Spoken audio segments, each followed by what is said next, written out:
11வது காரிகை. கார்யகாரணபத்தௌ தௌ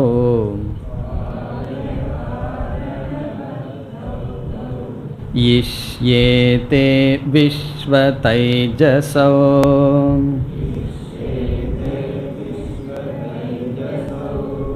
பிராஜ்ஞகாரணபத்தஸ்து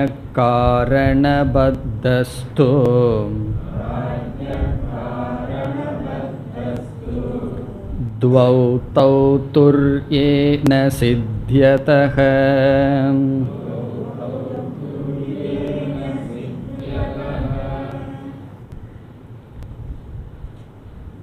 ஏழாவது மந்திரத்தில் துரியத்தினுடைய தத்துவம் விளக்கப்பட்டது.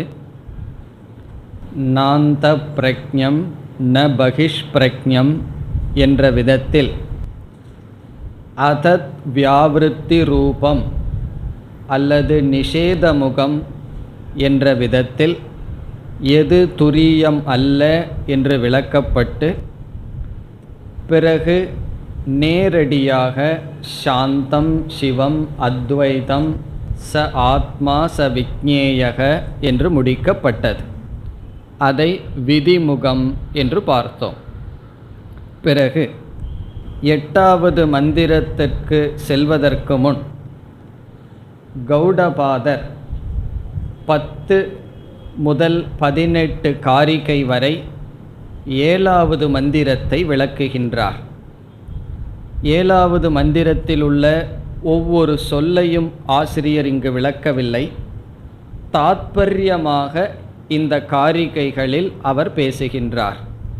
அதில் 10வது காரிகையில் துரியமானது துக்கத்துடன் சம்பந்தப்படாதது என்ற கருத்துக்கு முக்கியத்துவம் கொடுக்கின்றார். துரியம் துக்க அதீதம், துக்காதீதம் துரிய தத்துவம் என்ற கருத்தை வலியுறுத்தி பேசுகின்றார். நிவிருத்தேகே சர்வ துக்கானாம். இங்கு விஸ்வ தைஜசன் முதலியவர்களிடம் துக்கம் இருக்கின்றது என்று ஆசிரியர் கூறுவதற்கு பதிலாக விஸ்வனாக இருத்தலே துக்கம், தைஜசனாக இருத்தலே துக்கம் என்று சொல்கின்றார். அகங்காரத்திடம் துக்கம் இருக்கின்றது என்று சொல்வதற்கும் அகங்காரமே துக்கம் என்று சொல்வதற்கும் என்ன வேறுபாடோ அதுபோல விஸ்வனிடத்தில் துக்கம் என்று சொல்லவில்லை, பிரமாதாவிடத்தில் துக்கம் என்று சொல்லவில்லை. பிரமாதாவாக இருத்தலே துக்கம். ஸ்தூல பிரபஞ்சத்திற்கு பிரமாதாவாக அறிபவனாக இருப்பவனை விஸ்வன் என்றும், சூக்ஷ்ம பிரபஞ்சத்திற்கு பிரமாதாவாக இருப்பவனை தைஜசன் என்றும் கூறினோம். பிறகு காரண பிரபஞ்சத்தை அறிபவன் அனுபவிப்பவன் துக்கத்துடன் இல்லை, துக்க பீஜத்துடன் இருக்கின்றான், அஞ்ஞானத்துடன் இருக்கின்றான். ஆகவே பிராஜ்ஞன் துக்கத்தினுடைய பீஜத்துடனும் விஸ்வ தைஜசன் துக்கத்துடனும் இருக்கின்றான். இந்த மூன்றும் இல்லாத தத்துவம் துரிய தத்துவம். ஆகவே ஈசானக பிரபுகு அவ்யயக அத்வைதக துர்யக ஸ்மிருதக என்று 10வது காரிகையில் கூறினார். பிறகு சென்ற வகுப்பில் நாம் 11வது காரிகையை அறிமுகப்படுத்தினோம். அதை ஞாபகப்படுத்தி கொண்டு தொடர வேண்டும். 11வது காரிகையிலிருந்து 15வது காரிகை வரை ஒப்பிட்டு பார்க்கின்றார். விஸ்வ தைஜச பிராஜ்ஞன் இவைகளை எடுத்துக்கொண்டு துரியத்துடன் ஒற்றுமை வேற்றுமை கூறுகின்றார். கம்பேரட்டிவ் ஸ்டடி என்று பார்த்தோம். 4 பாதங்களையும் எடுத்துக்கொண்டு ஒரு பாதத்திற்கும் இனியொரு பாதத்திற்கும் உள்ள ஒற்றுமை வேற்றுமை என்ன என்ற விசாரம் நடைபெறுகின்றது. இதில் காரணம் என்ற சொல் இங்கு பயன்படுத்தப்படுகிறது. காரியம் என்ற சொல்லும் இங்கு பயன்படுத்தப்படுகிறது. காரணம் என்ற சொல்லினுடைய பொருள் அஞ்ஞானம், காரியம் என்ற சொல்லினுடைய பொருள் அத்தியாசக, ஏற்றி வைத்தல். இங்கு ஒரு நியமத்தை நாம் ஞாபகத்தில் வைத்து கொள்ள வேண்டும். எந்த இடத்திலெல்லாம் காரியம் இருக்கின்றதோ அங்கு காரணம் கண்டிப்பாக இருந்தாக வேண்டும். 20 பானைகளை நாம் பார்த்தால் பானைகள் காரியம், படைக்கப்பட்டது, ப்ராடக்ட். அங்கு காரணமான களிமண் கண்டிப்பாக இருந்தே தீர வேண்டும். எங்கெல்லாம் காரியமோ அங்கெல்லாம் காரணம். ஆனால் எங்கெல்லாம் காரணமோ அங்கெல்லாம் காரியம் இருக்க வேண்டிய நியமம் இல்லை. களிமண் இருக்கின்ற இடத்தில் காரியமான பானை இருந்துதான் தீர வேண்டும் என்ற நியமம் இல்லை. ஆனால் காரியம் இருந்துவிட்டால் காரணம் கண்டிப்பாக இருக்கும்.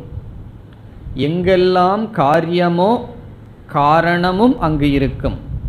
எங்கு காரணம் இருக்கின்றதோ அங்கு கண்டிப்பாக காரியம் இருக்க வேண்டிய நியமம் இல்லை. இருக்கலாம், இல்லாமலும் இருக்கலாம். அது வெறும் காரண அவஸ்தையுடன் மட்டும் இருக்கலாம். இந்த கருத்தை மனதில் கொண்டால் எங்கெல்லாம் அறியாமை இருக்கின்றதோ அங்கெல்லாம் அத்தியாசம் இருக்க வேண்டிய அவசியம் இல்லை. எங்கெல்லாம் அத்தியாசம் இருக்கின்றதோ அங்கு கண்டிப்பாக அறியாமையும் இருக்கும். உதாரணமாக, பாம்பு என்கின்ற அத்தியாசம் காரியம் இருக்கின்ற இடத்தில் அங்கு பாம்பு என்ற காரியமும் பிறகு கயிற்றை பற்றிய அஞ்ஞானமும் சேர்ந்து இருக்கின்றது. ஒருவன் பாம்பை பார்க்கவில்லை, முழு இரவில் கயிற்றையும் பார்க்கவில்லை என்றால் அங்கு கயிற்றை பற்றிய அஞ்ஞானம் மட்டும் இருக்கும், அத்தியாசம் இல்லாமல் இருக்கலாம். இந்த விதத்தில் பிராஜ்ஞனிடம் காரணம் மட்டும் இருக்கின்றது. பிராஜ்ஞனிடம் காரணம் என்கின்ற அறியாமை மட்டும் இருக்கின்றது. விஸ்வ தைஜசனிடம் அஞ்ஞானமும் அஞ்ஞான காரியமான அத்தியாசமும் இருக்கின்றது. அதை இங்கு ஆசிரியர் கூறுகின்றார். இப்பொழுது காரிகையை பார்ப்போம். காரிய காரணபத்தௌ தௌ. தௌ என்றால் இரண்டு. இந்த தௌ என்ற சொல் ஆசிரியர் விளக்குகின்றார். விஸ்வ தைஜசௌ, விஸ்வனும் தைஜசனும். அந்த தௌ என்பதுதான் ஆசிரியர் கூறுகின்றார் முதல் வரியில் கடைசி சொல் தௌ விஸ்வ தைஜசௌ. அந்த விஸ்வனும் தைஜசனும் காரிய காரணபத்தௌ, காரியத்தினாலும் காரணத்தினாலும் பந்தப்பட்டிருக்கின்றார்கள். இஷ்யேதே என்றால் கருதப்படுகின்றது, பந்தப்பட்டவர்களாக கருதப்படுகின்றது, ஏற்றுக்கொள்ளப்படுகின்றது, சந்தேகமின்றி ஏற்றுக்கொள்ளப்படுகின்றது. இப்போ முதல் வரியில் என்ன சொல்றார்? காரியத்தினாலும் காரணத்தினாலும் பிணைக்கப்பட்டுள்ளது, பந்தப்பட்டுள்ளது விஸ்வனும் தைஜசனும். இஷ்யேதே என்றால் இருவரும் காரியத்தினாலும் காரணத்தினாலும் பந்தப்பட்டவர்கள் என்று கருதப்படுகின்றது, ஏற்றுக்கொள்ளப்படுகின்றது. இங்கு காரியம் என்றால் அனாத்ம அத்தியாசம், காரணம் என்றால் துரிய அஞ்ஞானம். துரியத்தை பற்றிய அஞ்ஞானத்துடனும் துரியத்திற்கு அல்லாத ஸ்தூல சூக்ஷ்ம சரீரங்களை துரியத்தில் ஏற்றி வைக்கின்ற அத்தியாசத்துடனும் சேர்ந்து இருக்கிறார்கள் விஸ்வனும் தைஜசனும். அப்ப விஸ்வனுக்கு என்ன லட்சணம் சொல்லலாம்? விஸ்வன் இஸ் ஈக்குவல் டு துரியம் பிளஸ் அஞ்ஞானம் ப்ளஸ் காரியம் அத்தியாசக. இப்போ துரியத்தினுடைய விஸ்வனுடைய லட்சணம் இங்கு அவன் துரியனாக மட்டும் இல்லாமல் தன்னுடைய துரிய தத்துவத்துடன் அஞ்ஞானத்துடனும் கூடியிருக்கின்றான். இங்கு அஞ்ஞானம் என்ற சொல் சொல்லவில்லை. அஞ்ஞானம்ங்கிற என்ற இடத்தில் ஆசிரியர் காரணம் என்ற சொல்லை பயன்படுத்தி இருக்கிறார். பிறகு காரியம் என்ற சொல்லை அத்தியாசம் என்ற பொருளில் பயன்படுத்துகிறார். இங்கு எது அத்தியாசம் செய்யப்பட்டுள்ளது விஸ்வனிடம்? ஸ்தூல சரீரமும் சூக்ஷ்ம சரீரமும் அத்தியாசம் செய்யப்பட்டிருக்கின்றது அவன் மீது. பிறகு தைஜசன் என்பவன் யார் என்றால் அவனும் துரியம் ப்ளஸ் அஞ்ஞானம் ப்ளஸ் அத்தியாசக. பிராக்ஞக, பிராக்ஞன் என்பவன் யார்? அது இரண்டாவது வரியில் கூறுகின்றார். இப்போ முதல் வரியில் காரிய காரண பத்தௌ என்றால் விஸ்வனும் தைஜசனும் அஞ்ஞானமும் அஞ்ஞானத்தினுடைய காரியமான அத்தியாசத்தினால் பிணைக்கப்பட்டிருக்கின்றார்கள். சரி, பிராக்ஞன் எதனால் பிணைக்கப்பட்டிருக்கின்றான்? இரண்டாவது வரி பிராக்ஞக காரணபத்தக. காரணபத்தக காரணத்தினால் மட்டும் பந்தப்பட்டு இருக்கின்றான், இணைக்கப்பட்டு இருக்கின்றான். காரணம்னா என்ன? இந்த இடத்தில் அஞ்ஞானம். பிராக்ஞனிடம் அறியாமை மட்டும் இருக்கின்றது. அவன் எந்த அனாத்மாவையும் தன் மீது ஏற்றி வைக்கவில்லை, துரியத்தின் மீது ஏற்றி வைக்கவில்லை. அப்படி வைத்திருந்தாலும் அது அவனுக்கு தெரியாமல் இருக்கின்றது. அல்லது அவன் அஞ்ஞானத்தை மட்டும் ஏற்றி வைத்துள்ளான், மீதி எதையும் ஏற்றி வைக்கவில்லை. அஞ்ஞானத்தினுடைய விளைவான ஸ்தூல சூக்ஷ்ம சரீரங்களை தன் மீது ஏற்றி வைக்கவில்லை. அந்த காரியம் தன்னிடம் இல்லை. இப்போ விஸ்வனும் தைஜசனும் அஞ்ஞானத்துடனும் அஞ்ஞானத்தினுடைய விளைவுடனும் இருக்கின்றான். பிராக்ஞன் வெறும் அஞ்ஞானத்துடன் மட்டும் இருக்கின்றான். பிறகு துரியத்திடம் என்ன இருக்கின்றது? ஆசிரியர் முடிக்கின்றார். துவௌ தௌ. துவௌ தௌ என்றால் அந்த இரண்டும். அந்த இரண்டும் என்றால் எந்த இரண்டு? காரிய காரணம் என்ற இரண்டும். காரியமும் காரணமும் அல்லது காரிய காரணத்தினுடைய பந்தமானது துர்யே ந சித்தியதக, துரியத்திடம் இல்லை. துர்யே ந சித்தியதக, துரியத்திடம் இல்லை.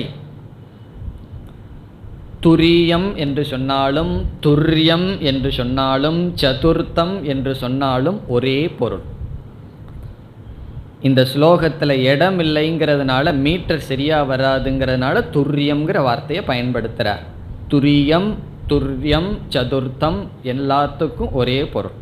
அப்போ துர்யே என்றால் நாம் பிரசித்தமாக சொல்லி வருகின்ற துரியம் என்ற ஆத்ம தத்துவத்திடம் ந சித்தியதி. ந சித்தியதக என்றால் ந சம்பவதக, சம்பவிக்காது, அங்கு கிடையாது. அல்லது துரிய தத்துவம் அஞ்ஞானத்தினாலும் அஞ்ஞானத்தினுடைய காரியத்தினாலும் பந்தப்படவில்லை. இந்த கம்பேரிட்டிவ் ஸ்டடியில் முதல்ல என்ன பண்ணியிருக்கார்? 4 பாதத்தையும் எடுத்து விஸ்வ தைஜசனை ஒரு லிஸ்டாக போட்டுறார்.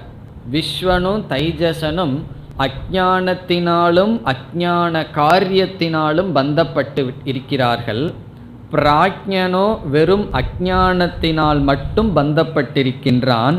துரிய தத்துவத்திடம் அஞ்ஞானமும் இல்லை, அதனுடைய காரியமும் சித்திக்கவில்லை என்று கூறியுள்ளார். இனி நாம் அடுத்த காரிகைக்கு செல்லலாம். 12வது காரிகை. நாத்மானம் ந பராம்சைவ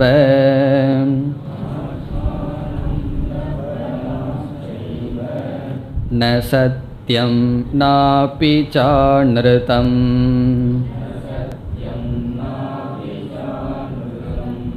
பிராஜ்ஞ கிஞ்சன சம்வேத்தி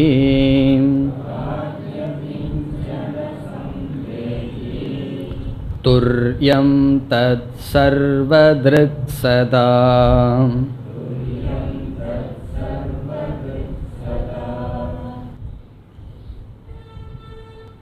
12, 13 இந்த 2 காரிகைகளில் பிராஜ்ஞனுக்கும் துரியத்திற்கும் உள்ள ஒற்றுமை வேற்றுமையை கூறுகின்றார். இப்போதைக்கு விஸ்வ தைஜசனை விட்டுவிட்டார். இந்த 2 காரிகைகளில் பிராஜ்ஞ துரிய விசாரம் செய்யப்படுகின்றது. விஸ்வன் தன்னை பற்றியும் அறிகின்றான், தான் பிரமாதா அறிபவன் என்று நினைக்கின்றான். பிறகு அவனுக்கு பிரபஞ்சத்தை பற்றிய ஞானமும் இருக்கின்றது. இப்போ விஸ்வனாகிய நமக்கு இப்போ என்ன ஞானம் இருக்கின்றது? நான் இப்பொழுது கேட்டுக்கொண்டிருக்கின்றேன், படித்து கொண்டிருக்கின்றேன் என்று நம்மையும் நாம் அறிவோம். நம்மை அனாத்மாவாக விஸ்வனாக நம்மை நாம் அறிவோம். அஞ்ஞானம் இருப்பதனால் துரியனாக நம்மை அறியாவிட்டாலும் நம்மை விஸ்வனாக அறிவோம். பிறகு பிரபஞ்சத்தையும் நாம் அறிகின்றோம். சப்தஸ்பர்ஷ ரூபம் என்ற பிரபஞ்சத்தையும் அறிகின்றோம். ஆனால் பிராஜ்ஞன் தன்னையும் அறிவதில்லை, பிரபஞ்சத்தையும் அவன் அறிவதில்லை. பிராஜ்ஞனாக இருக்கும் பொழுது நான் பிராஜ்ஞனாக இருக்கின்றேன் என்று அவன் அறிவதில்லை. நாம் உறங்கிக் கொண்டிருக்கும் பொழுது நான் உறங்கிக் கொண்டிருக்கின்றேன் என்று அறிகின்றோமா என்றால் கிடையாது. அந்த கருத்தை இங்கு கூறுகின்றார். பிறகு இங்கு ஒரு ஹேது, ஒரு காரணத்தை குறிப்பிட்டு இந்த காரணத்தினால் பிராஜ்ஞனானவன் காரணபத்தனாக இருந்து கொண்டிருக்கின்றான். துரியம் இங்கு சொல்லப்பட்டுள்ள ஹேதுவினால் காரணபத்தமாக இல்லை. காரணபத்தக என்றால் என்ன? அஞ்ஞானத்தினால் ஏன் துரியம் பந்தப்படவில்லை, அதற்கு இங்கு காரணம் இருக்கின்றது. பிராஜ்ஞன் என்ன காரணத்தினால் அஞ்ஞானத்துடன் பந்தப்பட்டிருக்கின்றான், அதற்கும் இங்கு காரணம் இருக்கின்றது. ஒரு முக்கியமான சொல்ல போறார், சர்வத்ருக். அது ஒரு முக்கியமான சொல். அதற்கு விளக்கம் பிறகு பார்ப்போம். முதல் வரியில் பிராஜ்ஞன் விளக்கப்படுகின்றது. பிராஜ்ஞனுடைய விளக்கம் என்ன? காரிகைக்குள் சென்றால், ந ஆத்மானம் ந பராஞ்ச ஏவ ந சத்யம் நாபிச்ச அனிருத்தம் பிராஜ்ஞக கிஞ்சன சம்வேத்தி. பிராஜ்ஞன் இவைகள் எதையும் அறியவில்லை என்று சொல்றார். பிராஜ்ஞன் எதையும் அறியவில்லை. எவைகளையெல்லாம் பிராஜ்ஞன் அறியவில்லை? முதலில் ந ஆத்மானம், தன்னை பிராஜ்ஞன் அறியவில்லை. இந்த ந அப்படிங்கிற சொல்ல எடுத்து இரண்டாவது வரியில சம்வேத்தி என்ற இடத்தோடு சேர்த்தி கொள்ள வேண்டும். பிராஜ்ஞக ஆத்மானம் ந சம்வேத்தி, பிராஜ்ஞன் தன்னை அறியவில்லை. பிராஜ்ஞன், அவனுக்கு தான் பிராஜ்ஞன் என்ற ஞானம் கிடையாது. சரி, அவன் தன்னைத்தான் அறியல, வேற யாராவது அவன் அறியறானா?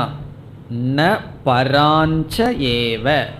பரான் என்றால் மற்றதையும் வெளி விஷயத்தையும் தனக்கு அப்பாற்பட்ட ஒன்றையும் அவன் அறியவில்லை. ந பரான், பரான்னா மற்ற பொருளையும் அவன் அறியவில்லை. எல்லா இடத்துலையும் ந சம்வேத்தி, சப்ஜெக்ட் பிராஜ்ஞக. பிராஜ்ஞன் தன்னையும் அறியவில்லை, மற்றதையும் அறியவில்லை. பிறகு இந்த உலகத்தை அறிகின்றானா என்றால் உலகத்தையும் அறியவில்லை. துரியத்தை அறிகின்றானா என்றால் அதையும் அறியவில்லை.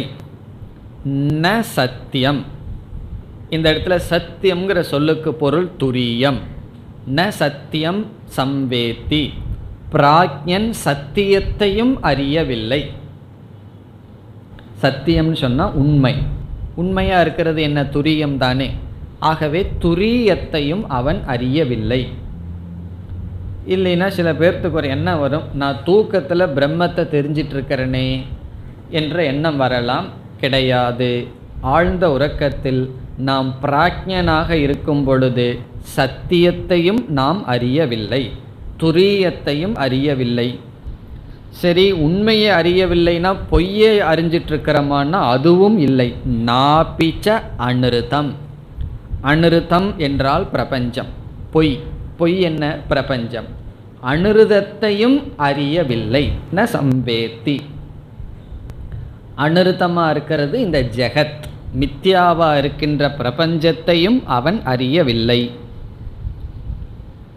இப்போ தன்னையும் தெரிந்து கொள்ளவில்லை, வேறு எதையும் அவன் அறியவில்லை, பிரபஞ்சத்தையும் அறியவில்லை. பிரபஞ்சத்துக்கு இங்கு ஆசிரியர் பயன்படுத்துகின்ற சொல் அனிருத்தம். பொய்யாக தோன்றிக் கொண்டிருக்கின்ற பிரபஞ்சத்தை அறியவில்லை. சரி, சத்தியத்தை தான் அறிகிறான்னா அதையும் அறியவில்லை. பிறகு கிஞ்சனன்னு சொல்லிடுறார். ந கிஞ்சன சம்வேத்தி, எதையும் பிராக்ஞன் அறியவில்லை. இப்போ இதுவே காரணமாகின்றது. எதனால் இவன் அறியாமையினால் இருக்கின்றானோ அதனால் அறியாமையினால் பந்தப்பட்டு இருக்கின்றான். இப்போ பிராக்ஞன் ஏன் காரணத்தினால் பந்தப்பட்டிருக்கின்றான் என்றால் அவன் அஞ்ஞானத்துடன் இருப்பதனால் அஞ்ஞானத்தினால் பந்தப்பட்டு இருக்கின்றான். இது பிராக்ஞனுடைய நிலை. இனி துரியத்தினுடைய நிலை என்ன? துரியம் தது சர்வத்ருக் சதா. ததுங்கிற சொல் துரியத்திற்கு அடைமொழி. தது துரியம். அந்த துரிய தத்துவமானது சர்வத்ருக், அனைத்தையும் அறிகின்றது. சர்வம் என்றால் அனைத்து, திருக் என்றால் அறிபவன், அனைத்தையும் அறிபவன். எப்பொழுது? சதா, எப்பொழுதும். துரியம், எப்பொழுதும் எல்லாவற்றையும் அறிபவன். இந்த சர்வத்ருக் என்பதுதான் ஹேது, காரணம். எதற்கு காரணம்? துரியமானது காரணமான அஞ்ஞானத்தினால் பந்தப்படவில்லை என்பதற்கு காரணம் சர்வத்ருக். இந்த சர்வத்ருக் என்பதற்கு இரண்டு பொருள் இருக்கின்றது. முதல் பொருளை இப்பொழுது நாம் பார்த்தோம். சர்வஸ்ய திருக் சர்வத்ருக், அனைத்தையும் பார்ப்பவர் சர்வத்ருக்.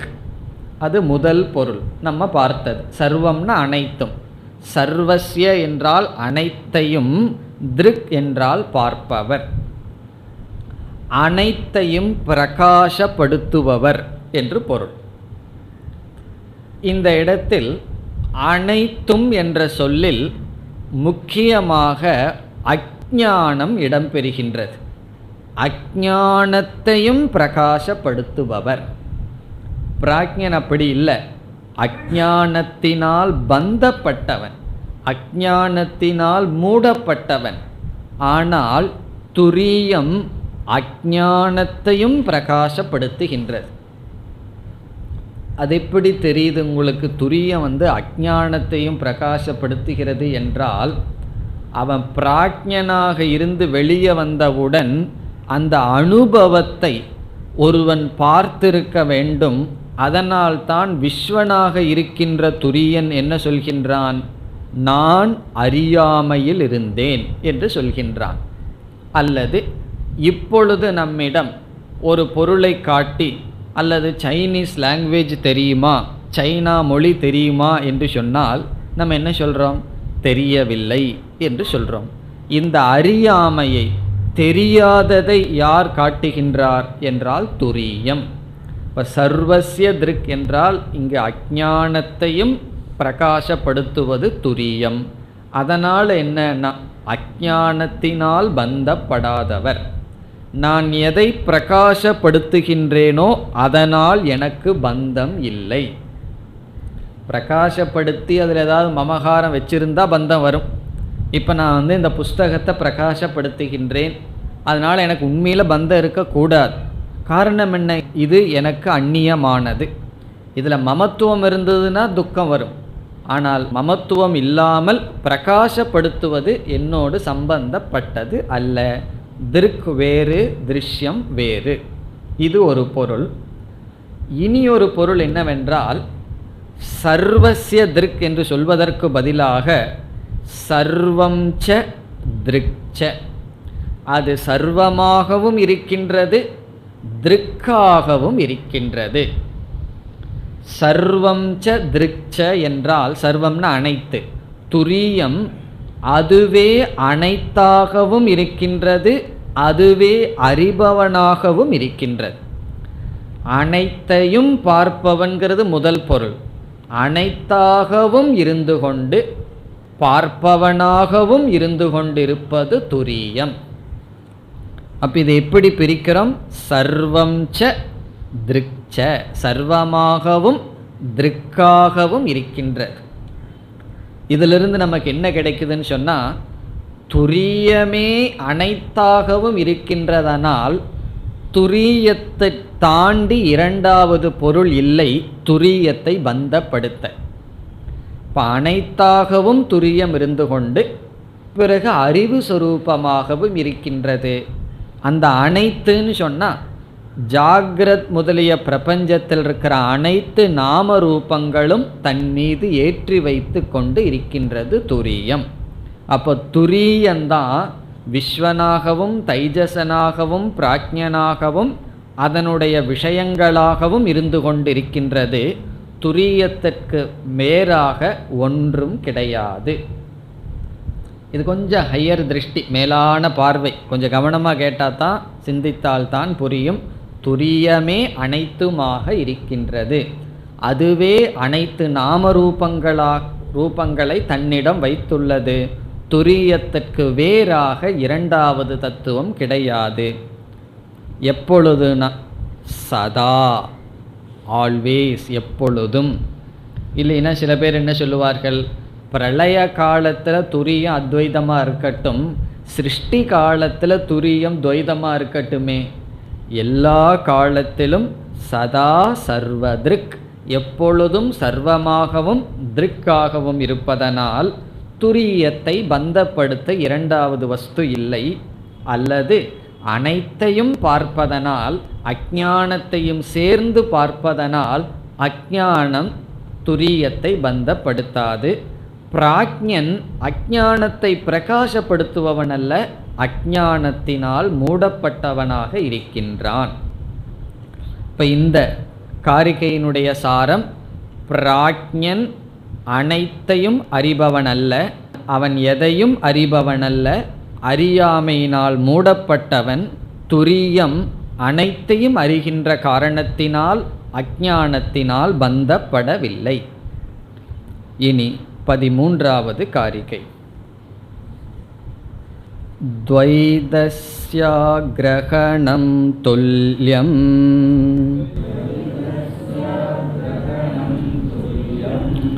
உபயோ ப்ராஜ்ஞதுர்யயோஹ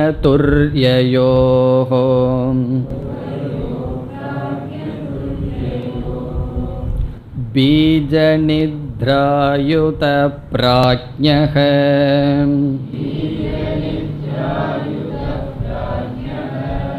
சா சதுர்யேன வித்யதே.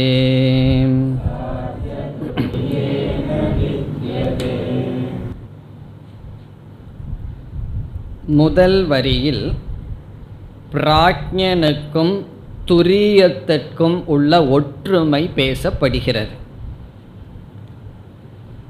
இரண்டாவது வரியில் பிராக்ஞனுக்கும் துரியத்திற்கும் உள்ள வேற்றுமை பேசப்படுகிறது. பிராக்ஞனுக்கும் துரியத்திற்கும் உள்ள ஒற்றுமை முதல் வரி, பிராக்ஞனுக்கும் துரியத்திற்கும் உள்ள வேற்றுமை இரண்டாவது வரியில் பேசப்படுகிறது. இருவருக்கும் உள்ள ஒற்றுமை என்ன? ஒரு குடம் இருக்கின்றது, அந்த குடத்தில் ஒன்றுமே இல்லை, ஒரு குடத்தில் நீர் நிறைந்திருக்கின்றது. இருவருக்கு என்ன ஒற்றுமைனா, ரெண்டு குடத்திலிருந்து சப்தம் வராது, அது ஒற்றுமை. காரணம் என்ன? ஒரு குடத்தில் தண்ணியே இல்லை, சப்தம் வரல. ஒரு குடத்தில் நிறைஞ்சிருக்கு, சப்தம் வரவில்லை. வேற்றுமை என்னன்னா தண்ணி இருப்பதும் இல்லாததும். அப்படி ரெண்டு எக்ஸ்ட்ரீமுக்கும் சில ஒற்றுமைகள் இருக்கும், வேற்றுமைகள் இருக்கும். அந்த ஒற்றுமை வேற்றுமை என்ன? அஞ்ஞானத்தில் மூழ்கி இருக்கின்ற பிராக்ஞனுக்கும் அருகைக்குள் சென்றால் துவைதஸ்ய அக்ரஹணம் துல்லியம். துல்லியம்னா காமன், ஒற்றுமை. துல்லியம் என்றால் ஒற்றுமை, காமன் ஃபியூச்சர், ஒற்றுமை. என்ன ஒற்றுமை? துவைதஸ்ய அக்ரஹணம், இருமையை கிரகிக்காமல் இருத்தல், பார்க்காமல் இருத்தல், இருமையை அனுபவிக்காமல் இருத்தல். கிரகணம் என்றால் கிரகித்தல், அனுபவித்தல். துல்லியம் என்றால் ஒற்றுமை. இருமையை, துவைதம்னா இருமை. யார் யாருக்கு? உபயோகோ, இருவருக்கும். இருவருக்கும் சொல்லிட்டா நமக்கு சந்தேகம் வரும்னு ஆசிரியர் விளக்கிறார். அது யார் அந்த இருவர்? பிராக்ஞ துர்யயோகோ. பிராக்ஞனுக்கும் துரியத்திற்கும் ஒற்றுமை என்னவென்றால் துவைதத்தை கிரகிக்காமல் இருத்தல். இப்போ பிராக்ஞன் இருமையை பார்ப்பதில்லை, அதேபோல துரியமும் தனக்கு வேறாக ஒரு பொருளை பார்ப்பதில்லை. இப்போ துரியம் தனக்கு வேறா ஒரு பொருளை பார்க்குமோ? களிமண் தனக்கு வேறாக ஏதாவது பானையை பார்க்குமோ? காரணம் என்னவென்றால் அனைத்து பானைகளும் என் மீது ஏற்றி வைக்கப்பட்ட நாமரூபங்கிற அறிவினால, அதே போல விதவிதமான ஆபரணங்கள் அனைத்தும் தங்கமானது விதவிதமான ஆபரணங்களை வேறாக பார்க்காது. இப்போ அஞ்ஞானத்தில் இருந்தோம்னா நீ வேறு நான் வேறுன்னு பார்த்துட்ருப்போம். அதிஷ்டான ஞானம் இருக்கும் பொழுது வேற்றுமை அங்கு இருக்காது. இப்போ துரியமானது எந்த பதார்த்தத்தையும் தனக்கு வேறா பார்க்காது. துரியன் விஸ்வனை தைஜசனை தனக்கு வேறா நினைக்காது. காரணம் என்ன? விஸ்வன்னா யார்? துரியம் ப்ளஸ் விதவிதம், வேறு ஒரு விதமான நாமரூபம். தைஜசன்னு சொன்னால் விஸ்வன் வேறு ஒரு விதமான நாமரூபம். ஆகவே துரியம் துவைதத்தை கிரகிப்பதில்லை, பிராக்ஞனும் துவைதத்தை கிரகிப்பதில்லை. இது இருவருக்கும் உள்ள ஒற்றுமை. அதனால தான் பிராக்ஞனா இருக்கிறதே மோக்ஷத்துக்கு உதாரணமாக உபனிஷத்தில் சொல்லப்படும். உபனிஷத்தில் மோக்ஷத்துக்கு உதாரணம் என்னன்னு சொன்னால் சுஷுப்தி, ஆழ்ந்த உறக்கம். எப்படி எந்த விதமான சம்சாரமும் இல்லாமல் அமைதியாக சுகமாக இருக்கின்றதோ அது மோக்ஷத்துக்கு உதாரணம். அதுவே மோட்சமாயிருமானா? ஆழ்ந்து உறங்கிறதே மோட்சமாயிருமா? ஏன் உதாரணம்னு சொல்கிறோம்னா அங்கே அஞ்ஞானம் இருக்கின்றதுன்னு சொல்லி ரெண்டாவது வரியில் சொல்கிறார். இனி பிராக்ஞனுக்கும் துரியத்துக்கும் உள்ள வேற்றுமை சொல்கிறார். துரியமும் துவைதத்தை பார்க்கறதில்லை, பிராக்ஞனும் துவைதத்தை பார்க்கறதில்லை. பிறகு எதுக்கு நான் துரிய தத்துவத்தை கஷ்டப்பட்டு தெரிஞ்சுக்கணும்? பிராக்ஞனாவே இருந்துட்டு நான் துவைதத்தை தெரிஞ்சுக்காமல் இருக்கலாமே என்றால் இரண்டாவது வரியில் வேற்றுமையை சொல்றார். பீஜ நித்ராயுதக பிராக்ஞக. பிராக்ஞன் இதோடு கூடியவன். யுதக என்றால் யுக்தக, சம்பந்தப்பட்டவன். யுனக்தி, யுதக என்றால் சேர்ந்தவன், சம்பந்தப்பட்டவன். எதோடு சம்பந்தப்பட்டவன்? நித்ராயுதக, நித்ரையுடன் சம்பந்தப்பட்டவன். யுதக என்றால் அதோடு கூடியவன். பத்தகன்னு சொன்னாரே அதே அர்த்தம்தான் யுதக. எதனுடன் கூடியவன், பந்தப்பட்டவன்? நித்ரா. இந்த இடத்துல நித்ரா என்ற சொல்லுக்கு பொருள் ஆத்ம அஜ்ஞானம். தத்துவ அப்பிரதிபோதக, தத்துவத்தை புரிந்து கொள்ளாமல் இருப்பதற்கு நித்ரா என்று பெயர். தத்துவ அப்பிரதிபோதக அல்லது ஆத்ம அபோதக, ஆத்ம அஜ்ஞானம். நித்ராயுதக. இந்த நித்ரைக்கான அடைமொழிதான் பீஜம். பீஜம்ங்கிற சொல் அந்த நித்ரைக்கு அடைமொழி.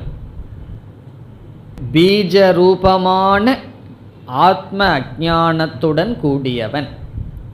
இந்த பீஜம்ங்கிற சொல்லில் ஆசிரியர் ஒரு பொடி வைக்கிறார். சரி இருக்கட்டுமே, நித்ரா இருக்கட்டுமே, ஆத்ம அஜ்ஞானம் இருக்கட்டுமேன்னு சொன்னால் இது துவைதத்தினுடைய கிரகணத்துக்கு பீஜம்னு சொல்கிறார். துவைதத்தை பார்க்கிற வரைக்கும், கிரகிச்சிட்டு இருக்கிற வரைக்கும் சம்சாரம். இப்போ இரண்டாவது ஒன்றை பார்த்துட்டாவே என்ன ஆயிரும்? கோபம் வரலாம், பொறாமை வரலாம், காமம் வரலாம். ஒன்றா குரோதம் வரலாம், ரெண்டாவது ஒன்றை பார்த்துட்டு குரோதம் வரலாம், ரெண்டாவது ஒன்றை பார்த்து ஆசைப்படலாம், அல்லது பயம் வரலாம். குரோதம், காமம், பயம், இப்படிப்பட்ட சம்சாரம் எதிலிருந்து வரும்? துவைதத்தினுடைய கிரகணத்தினால், இருமையாக பார்ப்பதனால். இந்த பிராக்ஞனோ இருமையை பார்க்கறதில்லை, துரியமும் இருமையை பார்க்கறதில்லை. ஆனால் பிராக்ஞனிடம் ஆத்ம அஜ்ஞானம்ங்கிற நித்ரை இருக்கின்றது. அந்த நித்ரை எப்படிப்பட்டதுன்னா துவைதத்தினுடைய கிரகணத்திற்கு பீஜமாக இருக்கின்றது. இப்போ பீஜ நித்ரா என்றால் விசேஷ பிரதிபோதஸ்ய பீஜம்.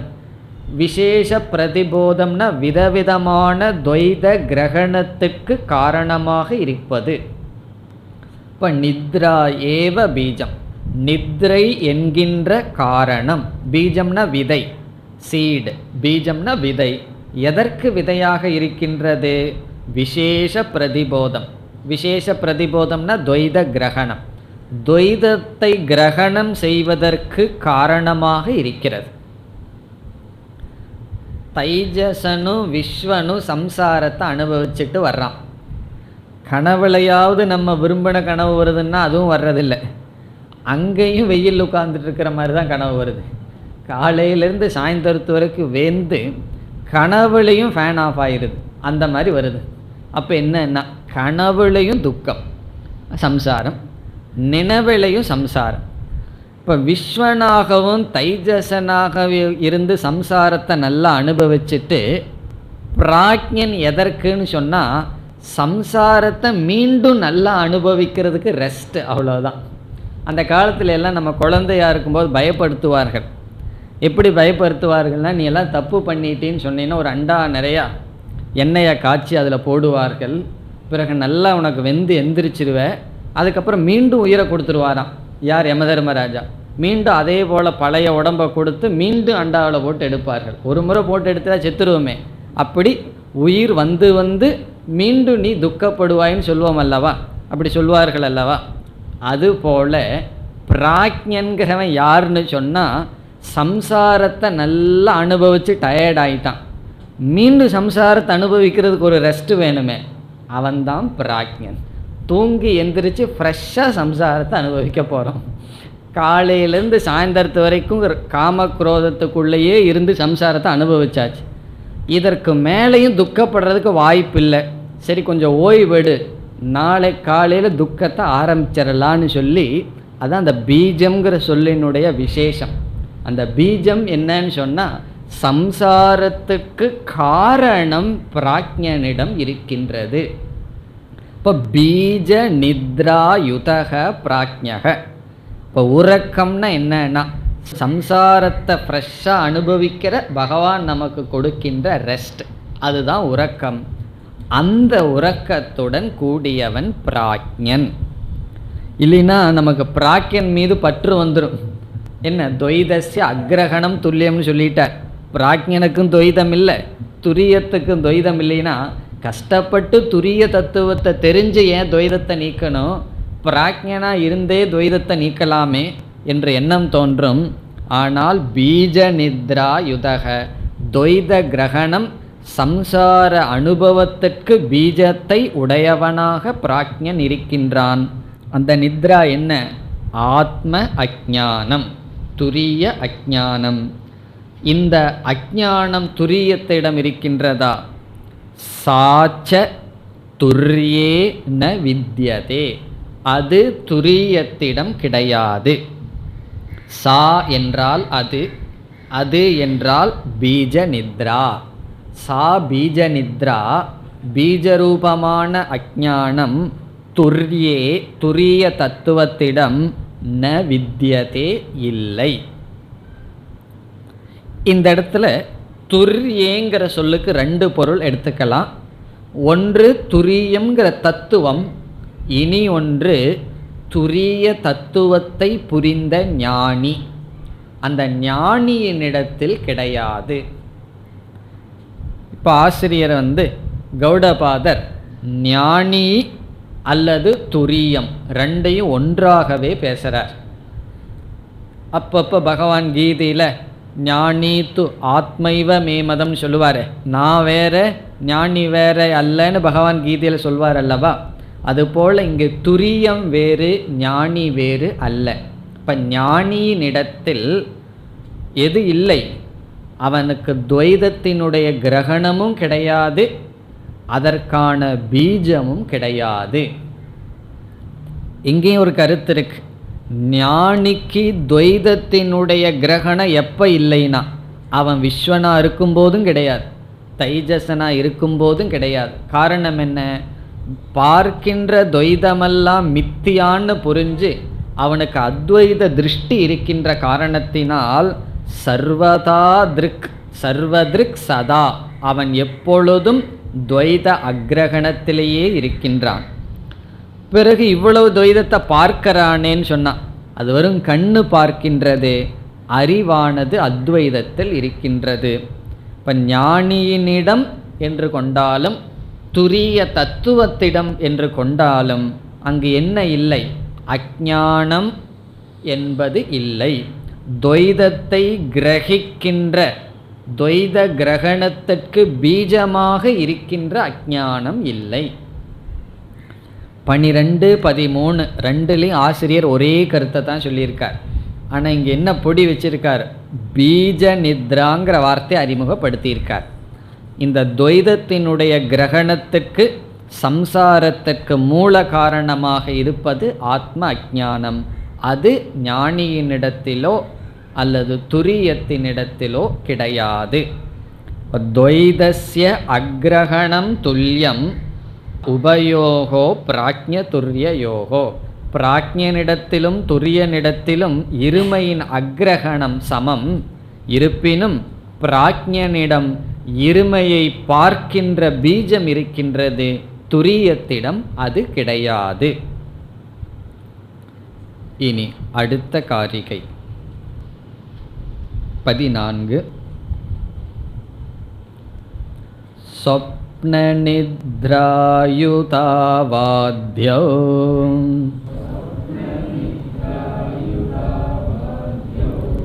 பிராஜ்ஞஸ்த்வ சொப்ன நித்ரயாம்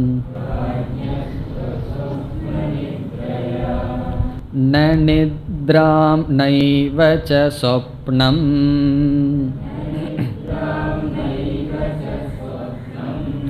துர்யே பஷ்யந்தி நிஷ்சிதாஹ.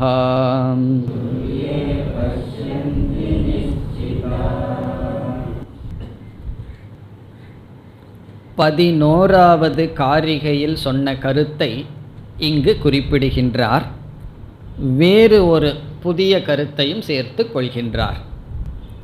சாரம் என்னவென்றால் 11வது காரிகையில் என்ன சொன்னாரோ அதுதான் சாரம். அதுக்குள்ள மறந்து போச்சே 11வது காரிகையில் என்ன சொன்னார் என்றால், விஸ்வனும் தைஜசனும் காரிய காரணத்தினால் பந்தப்பட்டவர்கள். பிராக்ஞன் காரணத்தினால் மட்டும் பந்தப்பட்டவன். இதுதான் 11வது காரிகையினுடைய சாரம். காரணம்னு சொன்னா அஜ்ஞானம், காரியம்னு சொன்னா அத்தியாசம். பிராக்ஞன் வெறும் அஜ்ஞானத்துடன் இருக்கின்றான், விஸ்வ தைஜசன் அத்தியாசத்துடனும் அஜ்ஞானத்துடனும் இருக்கின்றான். அதே கருத்தை தான் சொல்றார். பிறகு இங்கு புதிதாக என்ன சேர்க்கின்றார் என்றால், நம்முடைய அனுபவத்தில் நாம் என்ன செய்கின்றோம், ஜாகிரத் பிரபஞ்சம் சொப்ன பிரபஞ்சம்னு பிரித்து விடுகின்றோம். சொப்பனம்ங்கிறது பொய், ஜாகிரத் என்பது உண்மை, மெய் என்று நினைத்து கொண்டு இருக்கின்றோம். இங்கு ஆசிரியர் ஒரு முக்கியமான கருத்தை சொல்றார். இல்லை, முக்கியமாக என்ன சொல்றாருன்னா, சொப்பனத்தையும் ஜாகிரத்தையும் ஒன்றாக ஆக்கி விடுகின்றார். அதுதான் இந்த காரிகையில் செய்கிற விசேஷம். என்ன பண்றார், ஜாகிரத் சொப்பனம் இரண்டையும் சேர்ந்து சொப்பனம் என்று அழைக்கின்றார். அதனால தான் கௌடபாதரை பார்த்தா ரொம்ப பேர்த்துக்கு பயம், ரொம்ப எப்பவுமே எக்ஸ்ட்ரீம்லேயே இருப்பார். ஜாகிரத்தை என்ன சொல்றார், சொப்பனத்துக்கு சமமாக சொல்லி ஜாகிரத் சொப்பனத்தை ரெண்டா பிரிக்காம ஒன்றாக காட்டுகின்றார். பிறகு சொப்பனத்தை சொப்பனம்னு அழைக்கின்றார், ஜாகிரத்தையும் சொப்பனம்னு சொல்றார். இப்போ நம்ம என்ன பார்க்கிறோமா, ஒன்றா ஜாகிரத்துங்கிற சொப்பனத்தை பார்க்குறோம், அல்லது சொப்பனம்ங்கிற சொப்பனத்தை பார்க்கின்றோம். ரெண்டு கனவுதான்னு சொல்கின்றார். அதுதான் இந்த காரிகையில் வருகின்ற புதிதான கருத்து. வேறு கருத்து புதிதாக இங்கு கிடையாது. ஆகவே சென்ற 11வது காரிகையில் காரியம் என்ற சொல்லுக்கு பதிலாக இங்கு சொப்பனம்ங்கிற சொல் பயன்படுத்தப்படுகிறது. இப்போ காரியம் 11வது காரிகையில் காரியம் என்று சொல்லப்பட்டது இங்கு சொப்பனம்ங்கிற சொல்லில் குறிப்பிடுகிறார்.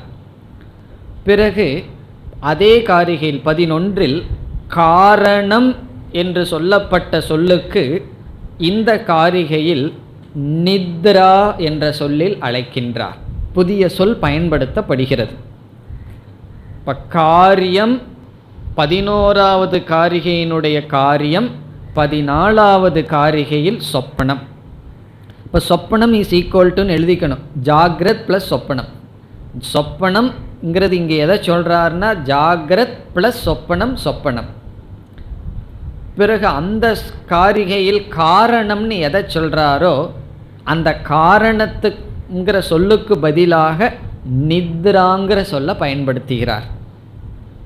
இப்போ நித்ரான சுஷுப்தி. அப்போ இங்கே 3 இருந்தது, 2ஆக மாறியாச்சு. ஜாகிரத் சொப்பனமும் சொப்பனமாக மாறியாச்சு, சுஷுப்தி ஒன்றாக மாறிவிட்டது. 3 அவஸ்தையை 2ஆக பண்ணிடுறார். 2 அவஸ்தை தானே சொல்கிறார். ஜாகிரத்து சொப்பனமும் ஒரு அவஸ்தை, அத்தியாசத்துடன் கூடிய அவஸ்தை. சுஷுப்திங்கிறது அத்தியாசத்துக்கு காரணமான அஜ்ஞானத்துடன் கூடிய அவஸ்தைன்னு மாத்துறார்.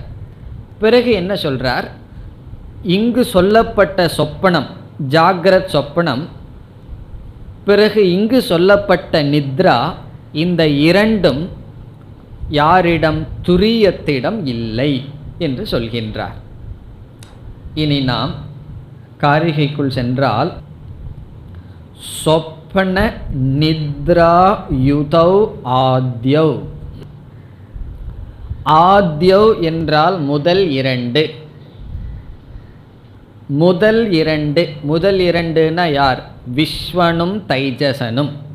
இப்போ விஸ்வ தைஜச பிராக்ஞன்னு தானே சொல்லுவோம். இப்போ ஆத்யௌ என்றால் விஸ்வனும் தைஜசனும் எதோடு சேர்ந்தவனாக இருக்கின்றார்கள், சொப்ன நித்ரா யுதௌ.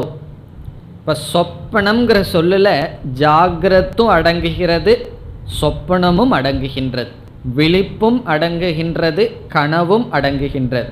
இப்போ சொப்பனம்ங்கிற சொல்லில் 2 இருக்கு, விழிப்பு, கனவு. பிறகு நித்ரா என்றால் அஜ்ஞானம். இப்போ சொப்பனம்ங்கிற சொல் காரியம், நித்ராங்கிற சொல் காரணம், யுதௌ என்றால் சம்பந்தப்பட்டவர், பத்தௌ சேர்ந்து இருக்கின்றது. ஆத்யவ் விஸ்வனும் தைஜசனும் இந்த இரண்டும் முதல் இரண்டும் சொப்பனத்துடனும் நித்ரையுடனும் கூடியதாக இருக்கின்றது. இங்கு சொப்பனம்னா கவனமாக எழுதிக்கணும். ஜாகிரத் ப்ளஸ் சொப்பனம் இஸ் ஈக்குவல் டு சொப்பனம். இந்த இடத்துல தான், இந்த காரிகையில் மட்டும். இப்போ சொப்பனத்துடனும் நித்ரையுடனும் முதல் இரண்டு கூடியிருக்கிறது. பிறகு பிராக்ஞனிடம் என்ன இருக்கின்றது? பிராக்ஞஸ்த்வப்ன நித்ரையான் இருக்கு. அதை பிரிக்கும் பொழுது பிராக்ஞக துன பிராக்ஞனோ அஸ்வப்ன நித்ரையா, அவனிடம் சொப்பனம் இல்லை ஆனால் நித்ரை இருக்கின்றது. அஸ்வப்னம், இந்த ஆங்கிற சொல் சொப்பனத்துக்கு மட்டும் போகுது. அஸ்வப்னம். இங்க அஸ்வப்னம்னா என்ன? ஜாகிரத்தும் சொப்பனமும் அவனிடம் இல்லை. பிறகு அவன் எதோட சேர்ந்திருக்கின்றான்? நித்ரையாயுதக, நித்ரையுடன் கூடியவனாக இருக்கின்றான். இப்போ பிராக்ஞனோ தன்னிடம் சொப்பனமும் கிடையாது, தன்னிடம் சொப்பனமும் கிடையாதுன்னு என்ன? ஜாகிரத்தும் கிடையாது, சொப்பனமும் கிடையாது, விழிப்பும் கிடையாது, கனவும் கிடையாது. ஆனால் என்ன இருக்குன்னா நித்ரா. அது பீஜ நித்ராங்கிறத ஞாபகம் வச்சுக்கணும். அவன் விழிப்பும் கனவும் கிடையாதுன்னு சொன்னால் விழிப்பும் கனவுக்குமான பீஜத்துடன் இருக்கின்றான். சரி, இவைகளெல்லாம் துரியத்திடம் இருக்கின்றதா? ரெண்டாவது வரியில் சொல்கிறார். இப்போ முதல் வரியில் என்ன பண்ணிட்டார்? விஸ்வ தைஜசன் சொப்பனத்துடனும் நித்ரையுடனும் கூடியவன். பிராக்ஞன் சொப்பனம் இல்லாத நித்ரையுடன் மட்டும் கூடியவன். துரியனிடம் இரண்டாவது வரி ந நித்ராம் நைவச்ச சொப்பனம், நித்ரையும் கிடையாது சொப்பனமும் கிடையாது. துரியே, துரிய தத்துவத்திடம். இப்போ துரியே, துரியத்திடம் சொப்பனத்தையும் நித்ரையையும் நிச்சிதாக ந பஷ்யந்தி. நிச்சிதாக என்றால் உண்மையை உணர்ந்தவர்கள், ஞானிகள், பிரம்மவிதக. இப்போ நிச்சிதாகன பிரம்மத்தை, துரிய விதக துரியத்தை அறிந்தவர்கள், ந பஷ்யந்தி பார்ப்பதில்லை. வைஸ்மென் அப்படின்னு அர்த்தம். நிச்சிதாகன நிச்சயம் செய்தவர்கள். என்ன நிச்சயம் செய்தவர்கள்? ஆத்ம நிச்சிதாக, ஆத்ம நிச்சயம் செய்தவர்கள். ஆத்ம நிச்சயம்னா தன்னை நிச்சயம் செய்தவர்கள். இப்போ நம்ம மீதே நமக்கு நிச்சயம் இல்லை அல்லவா? சில சமயம் உடல் நினைக்கிறோம், சில சமயம் அந்த கரணம் நினைக்கிறோம், சில சமயம் புத்தின்னு நினச்சிக்கிறோம் நம்மைய, சில சமயம் மனசுன்னு நினச்சிக்கிறோம். அப்போது நம்மை பற்றியே நமக்கு நிச்சயம் இல்லை. ஆனால் நிச்சயம் செய்தவர்கள் தான் ஆத்மாதான், இவைகளெல்லாம் திருஷ்யம், அனாத்மா என்று நிச்சயம் செய்தவர்கள் துரியத்திடம் சொன்ன என்ன? தன்னிடத்தில் ந பஷ்யந்தி.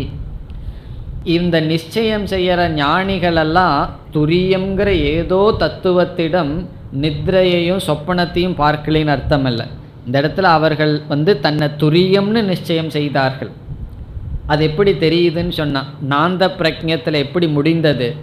ச ஆத்மா விக்ஞேயக, இப்படிப்பட்டதாக ஆத்மாவை அறிந்து கொள்ள வேண்டும்னு முடித்தோம்.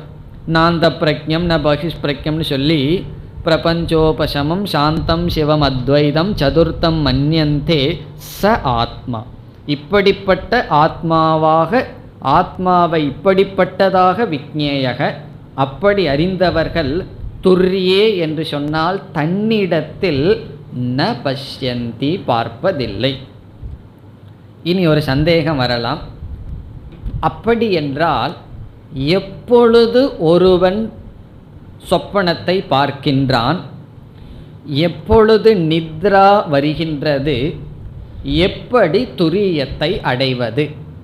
இந்த 3 கேள்வி நமக்கு வருகின்றது.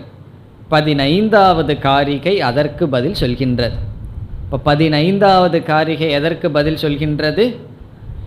கதா சொப்னக பவதி, எப்பொழுது சொப்பனம் தோன்றுகிறது.